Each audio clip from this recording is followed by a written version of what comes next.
Hello and আসসালামু আলাইকুম everyone, সবাই কেমন আছো? আজকে আমার শুভ জন্মদিন, আর আজকে আমার বাসায় কি উৎসব চলছে সেটা তোমাদেরকে একটু দেখাই। আমার সকল ননদিনী এবং জামাইরা এসেছিল বাসায়, তো সেই উপলক্ষে বাসায় পিঠার উৎসব চলছে আর সবাই মিলে অনেক মজা করে পিঠা বানিয়েছিলাম। পিঠা বানানোর জন্য ঝালও ছিল আবার মিষ্টিও ছিল। তো এই পিঠাগুলোকে তোমরা কি নামে চেনো একটু কমেন্ট করে জানিও কিন্তু। আর আজকে আমি আমার মেয়েকেও অনেক মিস করছি, কারণ ও নানির বাসায় আছে।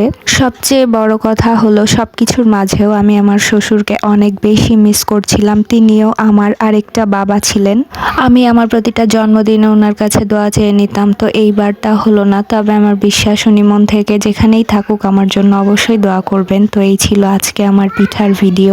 আমরা অনেকজন মিলে, প্রায় বাসার সবাই মিলে বসে বসে পিঠা বানিয়েছিলাম। তো একদিকে কিন্তু আমারও একটা কাজ ছিল মিষ্টিটা রান্না করে দেওয়া। তো আমি আমার মামি শাশুড়িদেরকে মিষ্টিটা রান্না করে দিয়ে সাহায্য করছিলাম। আমার এক ননদ পিঠা ভাজছিল অনেক সুন্দর করে। আমাদের মতো শীত আসলে তোমরা কি একত্র হয়ে এরকম ভাবে পিঠার উৎসব করো?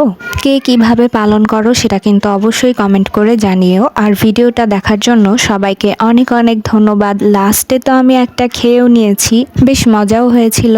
তো সবাই ভালো থাকো, টাটা, আল্লাহ হাফেজ।